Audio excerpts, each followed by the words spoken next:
습니다. 지금 시각 6시 15분입니다. KBS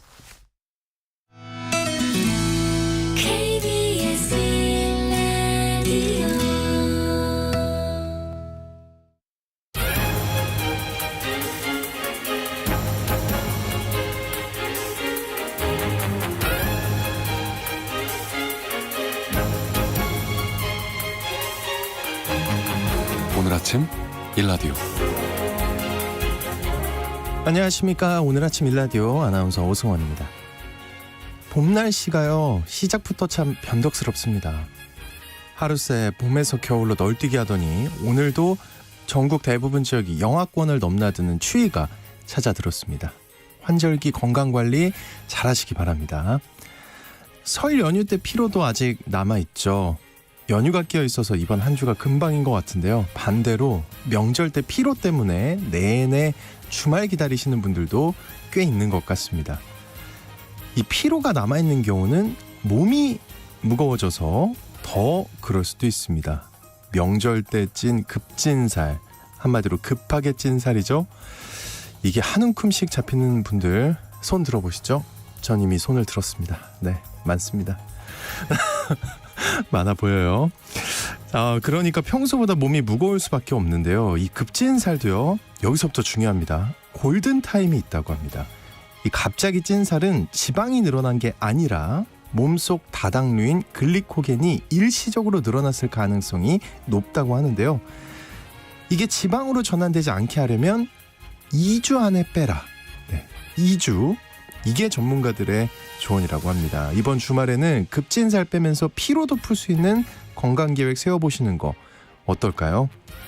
몸도 마음도 가벼워지고 싶은 2월 16일 금요일, 오늘 아침 일라디오 출발합니다.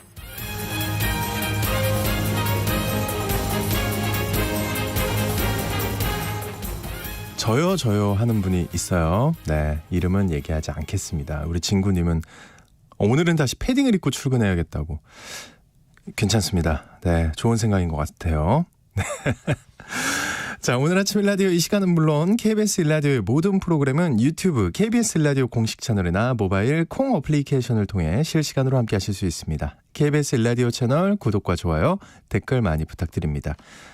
오늘 팩트체크 시간에는요, 의대 증원을 둘러싼 정부와 의사들의 갈등이 격화되고 있는데요. 관련된 뉴스들에 대해 팩트체크 해보겠습니다. 또 언젠가 내 집 시간에는요, 다음 달에 청약제도가 개편되면서 2월에 분양 물량이 쏟아진다고 하는데요. 자세한 제도 변화와 분양 소식에 대해 알아보겠습니다. 자, 오늘 청취자 여러분들 참여하실 수 있는 퀴즈 드립니다. 봄철에 미세먼지 농도 짙은 날이 많을 텐데요. 대기질이 나쁜 날에는요, 렌즈보다 이걸 착용하는 게 낫다고 합니다. 서울시의 경우는요, 특히 어린이의 눈 건강을 위해서 이것을 할인해주는 사업을 지난해에도 했고 올해도 한다는 소식이 들어와 있는데요. 서울에 거주하는 12세 이하 어린이들을 대상으로 어제부터 신청을 받고 있습니다. 이것은 시력이 좋지 않을 때 얼굴에 쓰는 렌즈 물건이죠. 저는 가끔 멋스럽습니다. 뭘까요? 추첨을 통해 농촌진흥청에서 제공하는 웰빙 혼합 잡곡 세트를 한 분께, 향긋한 커피를 드실 수 있는 모바일 커피 쿠폰을 4분께 드리겠습니다. 방송에 참여하실 분들은 단문 50원, 장문 100원이 드는 유료 문자 샵 9730으로 보내주시기 바랍니다.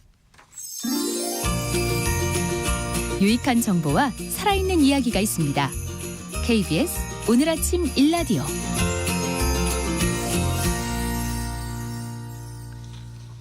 이 정보가 사실인지 혼란스러운 내용을 바로잡아보는 팩트연구소 시간입니다. 선정수 팩트체커와 함께하겠습니다. 안녕하십니까? 네, 안녕하세요. 저도 굉장히 관심이 있는 이슈인데요. 요즘 의료계를 바라보는 마음 무거워집니다. 의대생들이 동맹으로 휴학을 한다, 이런 얘기도 들려오고, 전공의들은 개별적으로 사직서를 내고 있어요. 네. 본격적으로 이 팩트체크에 들어가기 먼저 용어부터 짚어보겠습니다. 의사 파업이라는 말을 쓰는데 이거 파업 맞나요? 파업은 노동조합이 사용자에게 자신의 주장을 관철시키기 위해서 조직적인 방법으로 근로의 제공을 전면적으로 거부하는 가장 전형적인 행위를 뜻하는데요. 네. 의사들은 극소수를 제외하고는 근로계약을 맺지 않죠. 노동자가 아니라는 뜻이고 노동조합도 결성하지 않고요. 그리고 개원이들이 진료 거부를 한다고 해서 파업이라고 하는 것은 단어의 의미에 맞지 않습니다. 그래서 의사 집단 행동, 집단 진료 거부, 집단 사직 이렇게 표현하는 게 현실을 잘 반영하는 것 같습니다. 네, 그렇군요. 정부가 의대 정원을 늘리려고 하니까 의사들이 지금 반발하고 집단 행동을 시사하기도 하는 상황인데요. 워낙 혼란스러운 상황이다 보니까 네. 이게 사실이 아닌 정보들이 많이 돌아다니나 봐요. 네네. 의대에 들어가서 6년을 배우고 의사 국가고시에 합격을 하면 의사가 되는데요. 네. 이렇게 되면 일반의라고 부릅니다. 그리고 특정 분야의 전문의가 되기 위해서는 1년 동안 수련의, 인턴이라고 부르는 과정을 거쳐야 되고요. 그 다음에 전문 과목을 선택을 해서 3, 4년 동안 전공의 레지던트 생활을 하게 되는데 그 다음에 전문 과목 자격 시험에 합격을 하면 전문의가 됩니다. 우리나라 대형 병원들 특히 응급실이나 병동 야간 당직은 거의 전공의에 의존을 하고 있는데요. 이 전공의들이 진료 거부에 나서면 큰 병원들이 멈추게 됩니다. 그래서 매번 의사들의 집단 행동에 이 전공의들이 전면에 나서는 건데 이번에도 전공의들이 회의를 했습니다. 회장을 빼고 집행부 전원이 사퇴를 하고 비상대책위원회 체제로 간다 이런 결론이 났는데 집단 행동 여부에 대해서는 당시에는 알려지지가 않았습니다. 네. 네, 이와 관련된 루머가 떠돌았는데요. 전공의 회의장에 부모들이 난입해서 학부모 회의가 됐다. 인생 바쳐서 의사 만들어놨는데 이런 분위기로 성토장이 됐다. 집단 행동은 학부모들의 뜻에 따라서 대통령하고 맞상대하는 것은 무리다. 이런 결론이 났다. 이런 내용의 루머가 인터넷 커뮤니티를 중심으로 확산을 했습니다. 네. 그래서 의사 집단을 향한 비난 댓글도 굉장히 많았고요. 그런데 이 루머는 사실이 아닙니다. 왜냐하면 이 회의는 애초에 온라인으로 진행이 됐기 때문에 부모가 개입할 여지가 없었던 거죠. 그렇군요. 혹시 부모님이 뒤에 서 계셨던 건 아닐까요? 네, 알겠습니다. 정부는 근데 그 의대 입학 정원을 2,000명 늘리겠다는 입장입니다. 예. 이와 관련해서 이건 저도 들어봤는데 예. 고위공직자 자녀 입시를 위한 정책 아니냐 이런 루머도 돌았죠. 예, 의사들 사이에서 이런 루머가 돌았다고 하는데요. 지목된 고위공직자는 보건복지부 박민수 2차관입니다. 근데 박 차관은 13일 브리핑에서 딸이 고3인 건 맞다 이렇게 인정을 했는데 학교는 밝히지 않겠지만 국제반이라 해외 유학을 준비하고 있다. 국내 입시와는 전혀 관계가 없다. 이렇게 해명을 했습니다. 그리고 복지부 차관이 이 중요한 결정을 혼자 다 결정하는 것도 아니지 않느냐 이렇게 반문하기도 했고요. 또 정원 확대 규모 2,000명에 대해서도 총선용이다 이런 루머가 많았습니다. 총선 끝나고 나면 의사단체와 이 정원 확대 규모 줄이기 협상에 나설 거다 이런 설인데요. 네. 이것도 보건복지부는 부인을 했습니다. 복지부는 4월 선거 전에 학교별 배정을 확정할 수 있도록 교육부와 협의해서 관련 절차를 신속히 이행하겠다 이렇게 밝혔습니다. 전공의협회 회장이 전공의 사직서를 냈습니다. 근데 이게 묘한 해석을 낳고 있다고 해요. 네. 사직서를 내면서 집단 행동하지 마세요라고 했습니까? 이렇게 그렇습니다. 말했나? 예.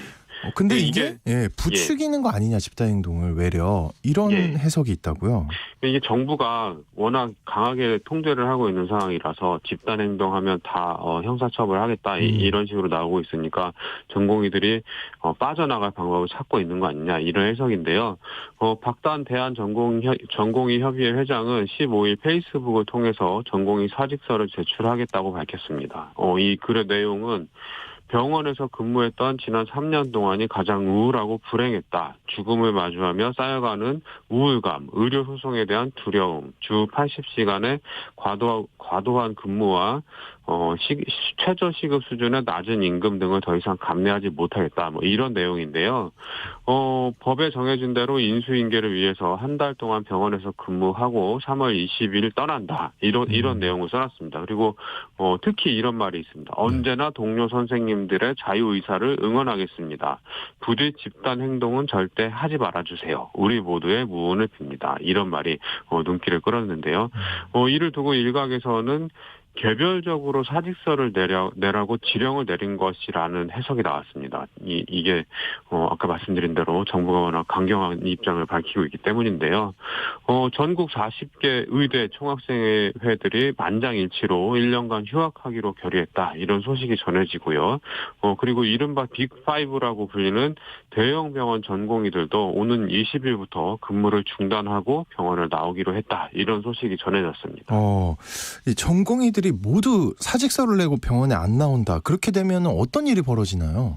2020년 의료계 집단행동 당시에 전공의 80%가 집단 휴업을 하면서 결국 정부가 의대 증원 계획을 접었습니다. 전공의들은 대형 병원의 병동 야간 당직과 응급실 업무 등에서 핵심적인 역할을 하고 있는데요. 전공의 인력이 응급실에서 빠지면 야간 시간대 의료 교대 인력의 공백이 발생합니다.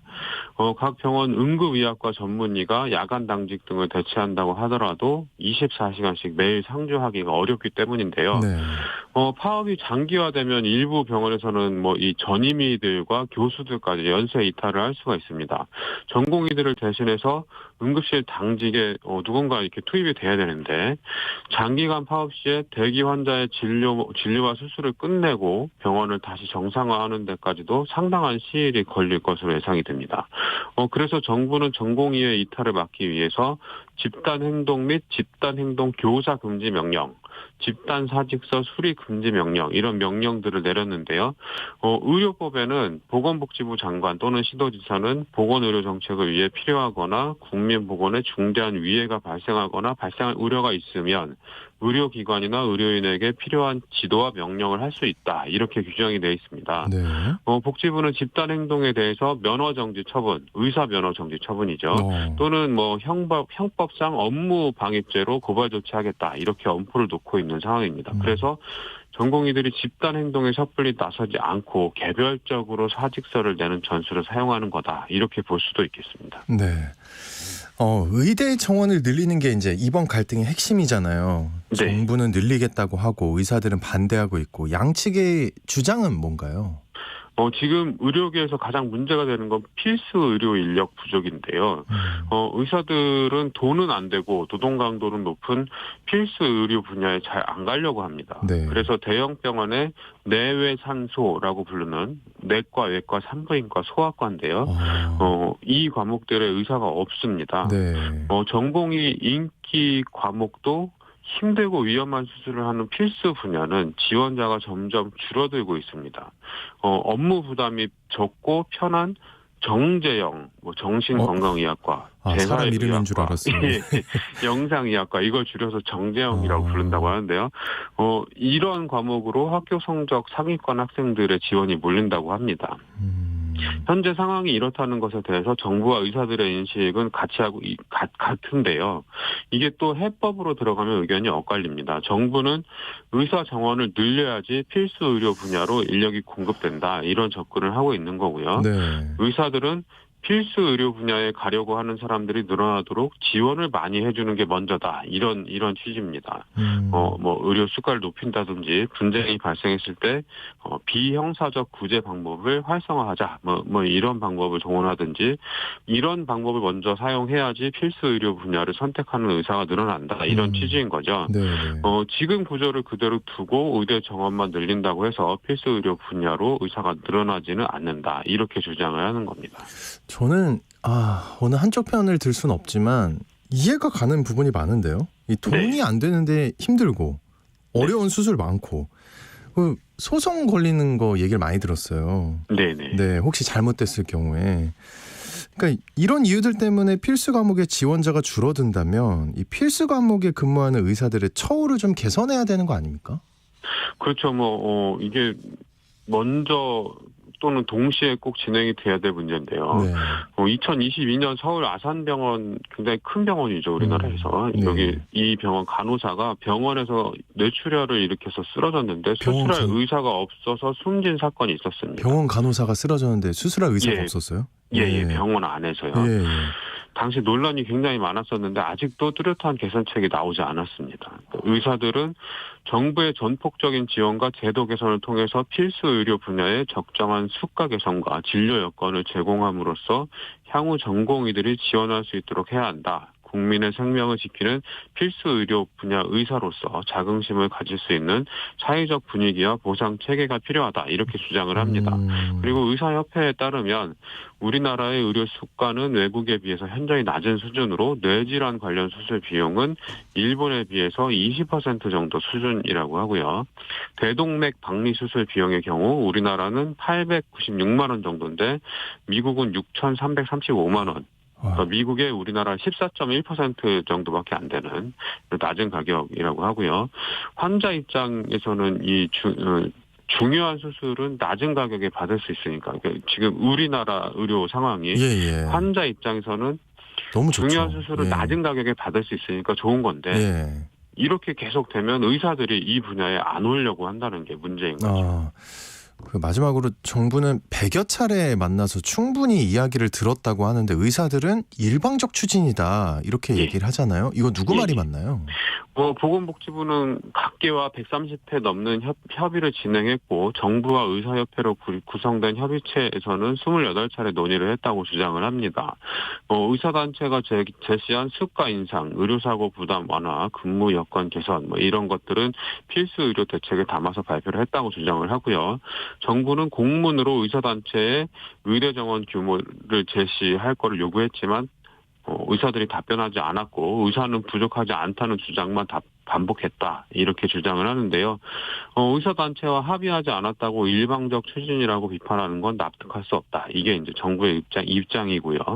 반면 의사협회는 정부에서 지속적으로 제안하고 있는 의대 정원 확대 방안에 대해서 의료 현안 협의체를 통해서 충실히 협의를 하고 있었는데 정부가 객관적이고 과학적인 데이터를 가지고 오지 않았다 이렇게 얘기를 하고 있습니다. 그리고 정부는 여전히 의사 인력의 필수 지역 의료 유입 방안이나 의대 정원 규모의 과학적 근거 등을 제시하지 않고 의협이 요구한 끝장 토론 제안에도 무응답으로 일관했다 이렇게 비판을 하고 있습니다. 네, 모쪼록 환자들의 불안과 피해가 커지지 않도록 합의에 잘 이르렀으면 좋겠습니다. 오늘 팩트연구소 시간 의대 정원 확대에 관한 여러 가지 정보들 확인해봤습니다. 지금까지 선정수 팩트체커와 함께했습니다. 오늘 말씀 고맙습니다. 네, 고맙습니다.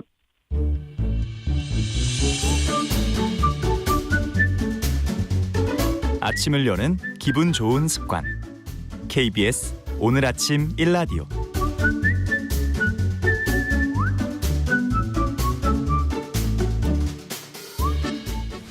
주택시장의 기본 상식과 이슈를 살펴보는 언젠가 내 집 시간입니다.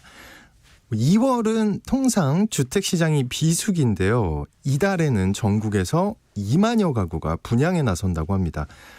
3월에 청약제도 개편 사항을 반영하느라 청약홈 홈페이지 운영이 중단되는 등 이런저런 이슈 때문에 벌어진 일이라고 하는데요. 자세한 내용 살펴보겠습니다. 커넥티드 그라운드의 최상욱 대표님 나와 있었습니다. 안녕하십니까? 네, 안녕하세요. 최상욱입니다. 근데 청약제도가 또 개편돼요? 네, 작년 11월 말에 그 신생아 특공이라는 제도를 청약제도에 도입하기로 결정을 했고 그게 3월 25일부터거든요.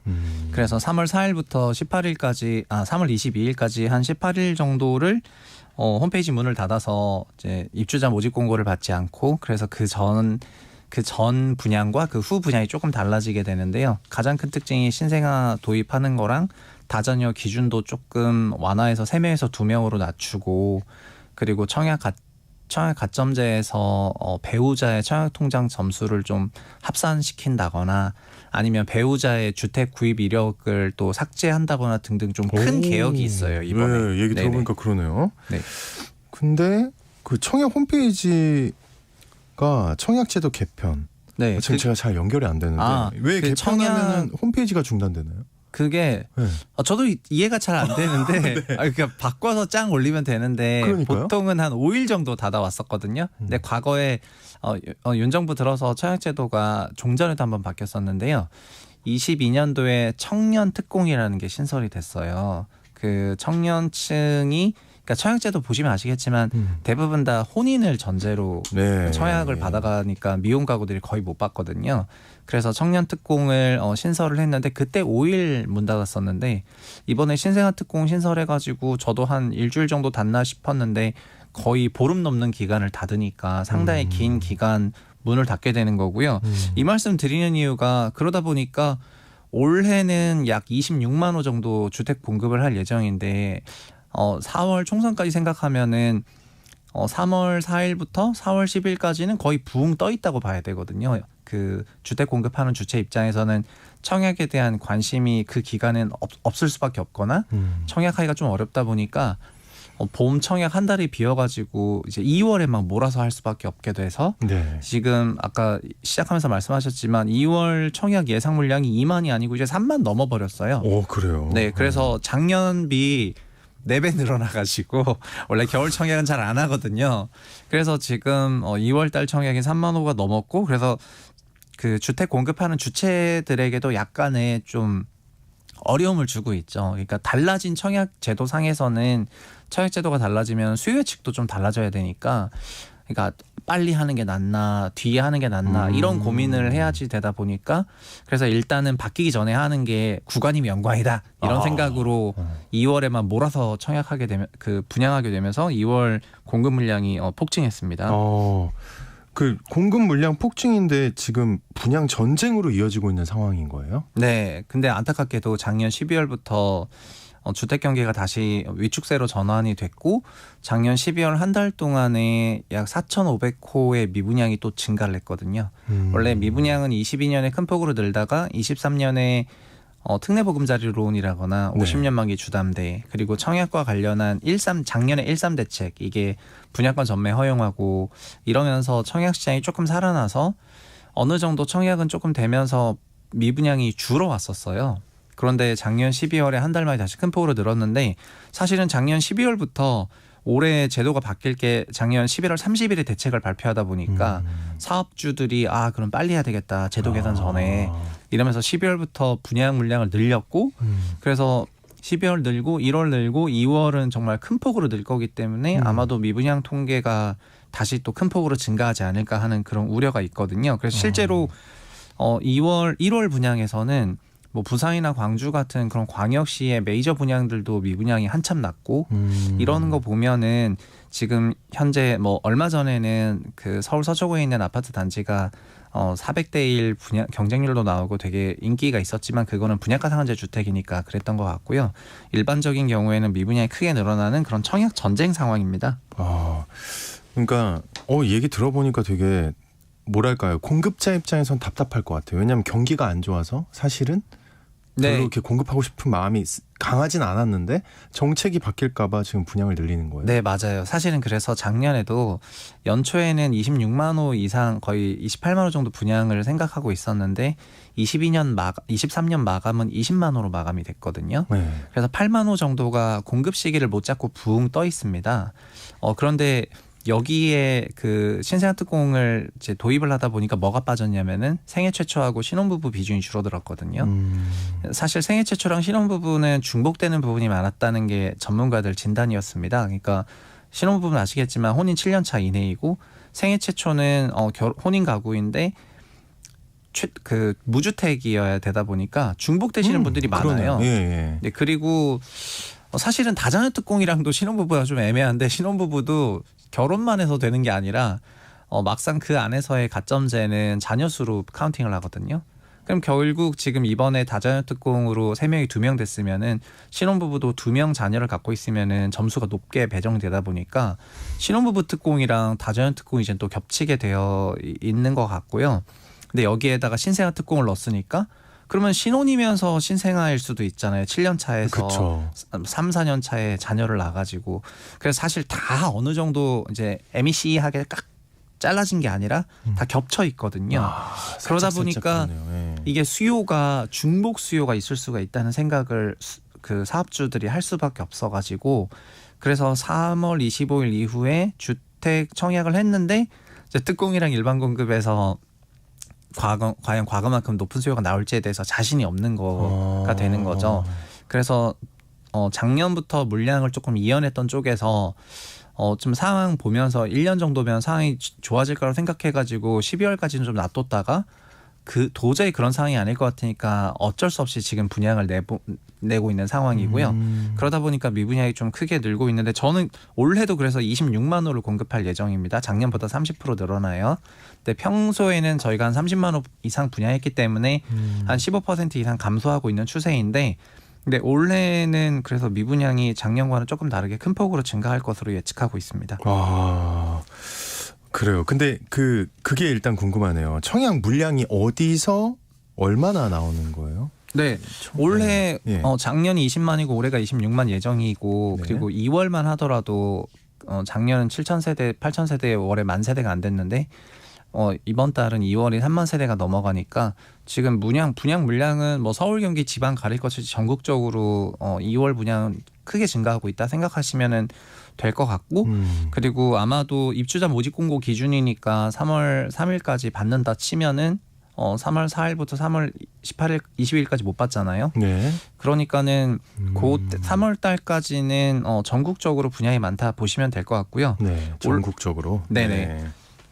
그리고 보통 이런 이제 민간 청약이랑 조금 다르게 뭐 3기 신도시 같은 그런 공공 청약은 일정들이 있어요. 작년에는 뭐 3월, 6월, 12월 이렇게 했거든요. 그래서 저희가 사전 청약으로 다루기도 했었었는데 지금은 이런 공공 청약건이 아니라 민간 청약 시장이 크게 폭증하는 거다 보니까 전국적으로 늘어나고 있다. 그렇게 말씀드리겠습니다. 민영이 폭증하고 있다. 네네. 네. 뭐 세 가지 타입이 있는 겁니까? 공공과 민영 일단 다 있고. 네, 분양 청약 제도는 이제 헷갈리시니까 제가 다시 말씀을 드리겠습니다. 그 청약에 있어서 이제 땅을 기준으로 하면은 공공 택지, 민간 택지 이렇게 나눠져 있어서 그 민간 택지는 구도심의 재건축 재개발 분양하는 것들을 의미하고요. 공공 택지는 공공이 조성한 신도시를 의미하는 거니까 그렇게 나누시면 될 것 같고 공공 택지에서 공급하는 2기 신도시라거나 뭐 3기 신도시 앞으로 공급할 예정이잖아요. 이런 것들은 전부 분양가 상한제 적용 주택입니다. 그리고 공공 택지에 공급하는 집들 중에서도 결국은 공공 분양이랑 민영 분양도 있을 수가 있거든요. 근데 공공 분양은 아무래도 공공성이 있다 보니까 특별 공급 위주로 공급을 하고 전체의 85% 정도를 특별 공급으로 빼고 있습니다. 그러니까 사실상 공공 택지에서는 일반 분양이 거의 없죠. 15%밖에 없고요. 특별 공급의 그 특별 공급들의 종류들이 있는 건데 얼마 전까지 가장 컸던 거는 신혼부부랑 생애 최초였는데 이제는 그 신생아 특공이 이제 1등이죠. 그러니까 아마 3월 25일 이후부터는 공공 분야에서 가장 높은 비중은 신생아 특공이 이제 공공에는 형태가 여러 가지가 있는데 뭐 나눔형이랑 선택형이랑 일반형이 있는데 그게 다 공공의 하위 부류거든요. 그런데 평균적으로 신생아 특공 비중이 30%니까 앞으로 청약 시장에서 특공 시장은 거의 뭐 신생아 특공이 좌우한다고 생각하시면 될 것 같고 이 정부 들어서 청년 특공을 또한 15% 정도 나눔형이랑 선택형에는 청년 특공을 도입했거든요. 그래서 나눔형이랑 선택형 같은 새로운 타입의 분양에 신생아 특공과 청년 특공, 신혼부부, 생애 최초 하면은 뭐 노부모 봉양까지 하면 특공이 85 정도 깔게 되는 거고요. 그리고 우리가 종전부터 알고 있었던 이런 공공 일반 이제 이런 게 이제 일반형이라는 이름으로 이제 다른 특공이 나누며 선택해서 생기다 보니까 일반형이 된 건데 일반형에서는 신생아 특공이나 청년 특공 비중이 없고 일반형은 일반 당첨도 7대3이어서 30%로 좀 더 많아요. 그러니까 나눔과 선택은 특공이 85대 15고 이제 일반형은 7대3 정도로 돼 있거든요. 그렇지만은 합치면은 결국은 공공 분양은 거의 준 특공 분양이다. 이렇게 생각하시면 될 것 같고 그러다 보니까 공공 분양 기대하시는 분들 중에서 뭐 특별하지 않으면 나는 뭐 분양도 못 받냐. 지금 사실 그 얘기가 생각이 났는데 그럴 것 같아요. 근데 이런 말이 나올 수밖에 없어요. 당연하죠. 85%이 네, 정도 되는데. 그리고 특공은 특공의 당첨 기준이 있는데 그 공공 분양의 일반 분양은 15%지 않습니까? 네. 이 일반 분양 15%는 어떻게 당첨하냐면은 순위 순차제라는 걸 쓰는데, 그러니까 월 가입 횟수나 가입 금액으로 월 10만 원씩 인정해 주거든요. 그래서 네, 순위 순차제로 예를 들면 들어갔는데 당첨되시는 분들 보니까 2,400만 원이다. 그럼 월 10만 원씩 인정해서 20년 넣으신 건데 그 인기 있는 데는 3천만 원 나와버린단 말이에요. 네. 그럼 25년 넣은 거잖아요.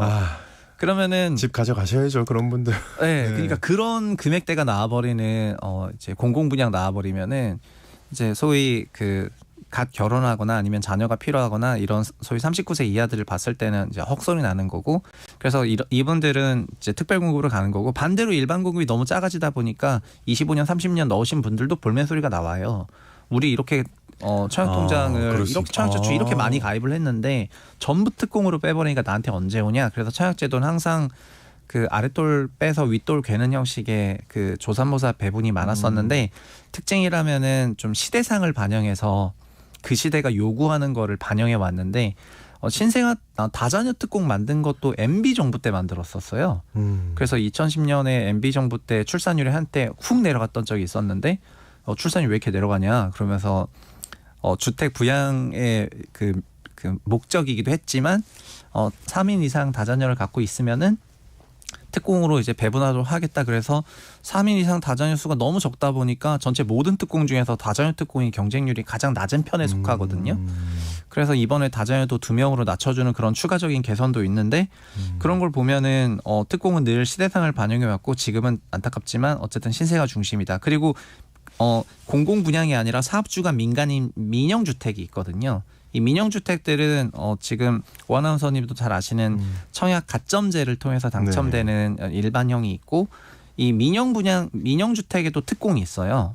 그래서 얼마 전에 그 서초구에 분양했던 400대를 나왔던 것도 청약통장 특공에서 만 개가 들어가가지고 저는 특별 공급에서 통장 10,000개 들어온 건 이제 처음 봤는데, 보통은 그러니까 그렇게 엄청나게 들어오셨고 지금 민영주택도 배분을 보면은 거의 한 6대4 정도 되거든요. 네. 특공이 더 많아요. 그래서 민영주택 기다리시는 쪽 입장에서도 이제 특별하지 않으면 분양을 받지 못한다는 것이냐 이런 말이 막 나오게 되면서 지금 특별공급 비중이 정말 엄청나게 늘어났던 게 이제 청약의 큰 특징이다 이렇게 생각하시면 되겠습니다. 그렇군요.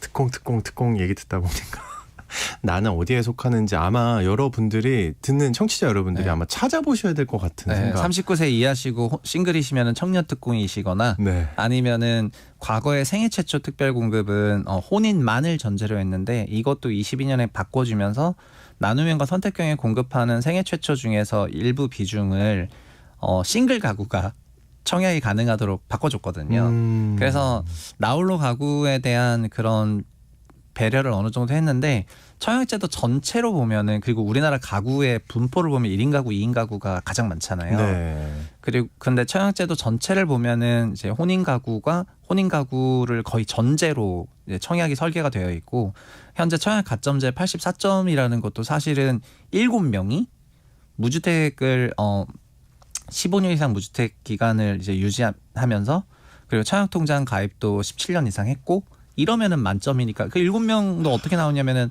내가 그러니까 결혼한 부부가 자녀는 3명이고 이제 위로 부모님을 모시고 있는 요런 케이스니까 소위 8, 90년대 패러다임의 가점이긴 하거든요. 네, 그래서 청약 제도도 좀 구조적으로 손볼 필요가 있긴 있는데, 항상 이런 제도를 손보면은 세대 간의 갈등이라거나 이제 이런 배분 문제가 발생하다 보니까 정치권에서 손대기 어려운 제도 중에 하나가 청약입니다. 야, 그렇군요. 아까 말씀하신 것 중에 네. 특별공급 항상 인기 많고 경쟁률 많고, 근데 이제 청년층들의 당첨이 어려운 가점제 100%에 대해서 최 대표님이 문제 제기를 많이 하셨다고 들었어요. 이 부분과 관련해서는 달라지는 게 없나요? 어떤 점이 문제가 되나요? 네, 그 청약제도가 이제 결국은 우리나라 주택은 1년에 30만 원 넘는 공공주택, 그러니까 아파트 같은 그런 가장 인기 있는 공공주택이 청약이라는 형태로 시장에 뿌려지게 되어 있거든요. 네. 그래서 청약을 어떻게 설계하는지는 시장 안정이랑도 굉장히 직결하는 요소라고 생각하시면 좋을 것 같고, 자연스럽게 주택 수요가 가장 높은 그런 가구들에게 청약 제도가 돌아가도록 배치하는 것이 이제 합리적일 텐데, 그죠. 근데 주택 수요가 높은 가구들은 사실은 갓 결혼하고 자녀가 이제 초등학교 입학을 하거나 뭐 어린이집 가거나 이러면서 육아 가구들의 그 주택 수요가 사실 가장 높거든요. 왜냐하면 그 전까지는 좀 돌아다니다가 그때부터 정착하게 되다 보니까 자가 구입에 대한 요구가 가장 높아서 이제 30대 후반부터 40대 이제 초중반 사이에 엄청나게 늘어나게 되는데, 우리나라 청약이 이제 공공주택이랑 민영주택이 있다 말씀드렸는데, 신도시가 없다면 공공 분양주택이 거의 없다는 거잖아요. 그럼 신도시가 없을 때는 이제 민영주택밖에 없게 되는데, 민영주택도 특공과 일반 공급이 있고요. 근데 일반 공급은 청약 가점제로 당첨을 해오고 있었습니다. 네. 근데 2017년에 파리대책 발표하면서 뭐라고 했냐면, 서울의 투기과열 지역에서는 청약 가점제를 종전 75에서 100%로 바꿔버리게 되고, 수도권 전체인 청약 조정 지역은 종전 가점제 40인데 가점제를 75%로 확 늘려버리게 되거든요. 근데 우리나라 가점제는 아까처럼 7인 가구 기준으로 만점을 설계한 80년대 방식이다 보니까 그 갓 결혼한 가구라던가 아니면 자녀 한 명인 가구들이 가점제상에서는, 또 아니면 싱글 가구들을 입장에서는 아예 이제 노려보지 못하게 되는 그 문제로 비화되게 되거든요. 그래서 청약 시장이, 근데 그럼에도 불구하고 40대 이상 그 가구들에게는 거꾸로 말하면은 점수가 높으신 분들에게는 배정이 많이 돼 버렸기 때문에, 그때부터 소위 청약 점수가 높으신 분들이 청약 시장에 들어왔고, 그래서 세대 간으로 이제 저는 이런 표현 좀 싫어하긴 하지만 39세 이하와 40세 이상의 그 배분 기준이 17년 파리대책 전에는 러플리 4대6 정도였는데요. 네. 근데 파리대책 하고 나서 한 3년 정도 지나버리니까 1대9 정도로 바뀌어버리거든요. 1대9. 네. 이것도, 네. 왜냐하면 가점제 100%인데 39세 이하가 어떻게 당첨이 거의 됩니까? 불가능하죠. 그러다 네. 보니까 자연스럽게 2018년과 2019년에 나타났던 특징이, 이 39세 이하 가구들이 기존 주택 시장을, 기존 주택에서 주택을 취득하는 이런 현상으로 이어졌던 게 저희가 지금 막 뭐 노도강 영끌이다 막 이렇게 부르는 39세 이하의 그 갭 투자로 연결이 되거든요. 그러면서 자연스럽게 이들은 전세 대출을 좀 활용을 하는 패턴을 보였고, 그다음에 요새 인터넷 뱅킹들이 많이 발전하다 보니까 인터넷 뱅킹들을 통해 가지고 신용 대출을 최대한 받고 이러면서 대출을 이제 추가적으로 받는 이런 현상이 조금 있었는데, 그런 거가 결국 돌이켜 보면은 분배가 제대로 되지 않는 청약제도 설계를 잘 안 됐을 때 그 문제점이었던 것 같아요. 그래서 지금도 신생아가 출산율이 중요하다고 생각하니까 신생아 특공을 만드는 거는 되게 공감대를 얻을 수가 있는 정책이긴 한데, 30만 원 넘는 주택, 지금 신생아 특공 말고 신생아 특례 모기지도 1월 말에 출시를 했잖아요. 근데 예상보다 수요가 적지 않습니까? 왜냐하면 출산 가구 자체가 작으니까. 그렇죠. 그러면은 1년에 이제 25만 명 정도가 태어나고 있는 이런 상황에서 1년에 25만 원 넘는 그런 주택들을 공급해야 되는 그런 입장인데, 이제 신생아 특공 비중을 이렇게 확 늘렸을 때 그 수요가 과연 특공으로 올라오겠냐를 생각해 보면은 약간 아리까리할 수가 좀 있거든요. 부정적인데요, 저는. 예. 맞아요. 그러다 보니까 결국은 그렇게 되면은 결국 다른 원래 배분 받아야 됐을 다른 수요층에서부터는 다른 선택을 해야 되니까요. 이게 또 풍선 효과가 날 수가 있다는 그러겠네요. 거예요. 예. 그래서 좀 관심 갖고 지켜봐야 될 사항이다, 그렇게 말씀드리겠습니다. 이게 이제 저희의 결론이 될 것 같은데요. 오늘 주제. 2월 청약 경쟁에 뛰어드는 게 좋은가요? 아니면 선거 이후로 미루는 게 좋을까요? 네, 실수요자 입장에서는 근본적으로 그 청약은 무조건적으로 관심을 가지시는 게 그렇죠. 저는 맞다고 생각을 네네. 하고요. 일단 새 집을 사는 가장 좋은 방법은 청약이거든요. 그리고 지금 미분양도 이제 다시 늘어나고 있기 때문에 만약에 미분양 단지에서 좀 우호적인 조건으로 조건 변경이 있거나 그래서 그게 내 소득의 일정 8배나 10배 이하거나 이러면은 매수해도 그 자기가 자금 조달 계획이 충분하면은 괜찮다네요. 알아보실 필요가 네. 있다고 생각하고, 그리고 민영주택이랑 공공주택의 그 방식이라던가 분양가, 결국 분양가가 중요한 거니까 분양가랑 분양 가격들을 잘 보시면서 관심 가지셔야지 되는 그런 시기인 것 같습니다. 네, 알겠습니다. 언젠가 내 집. 오늘은 청약제도 변화 그리고 2월 분양 내용 살펴봤습니다. 커넥티드 그라운드의 최상욱 대표님과 함께했습니다. 오늘 고맙습니다. 네, 감사합니다. 네, 오늘 퀴즈의 정답은 안경이었습니다. 9083님, 0393님, 584 하나님. 제 안경이 미세먼지도 막는지 몰랐네요. 오늘 좋은 정보였죠. 1137님. 렌즈 끼기 너무 귀찮아요. 안경 최고하고 보내주셨는데요. 중복 당첨 여부 확인 후에 홈페이지에 당첨자 올려놓도록 하겠습니다. 오늘 아침 라디오 내일도 계속 이어집니다. 지금까지 아나운서 오승원이었고요. 모두 좋은 하루 보내세요.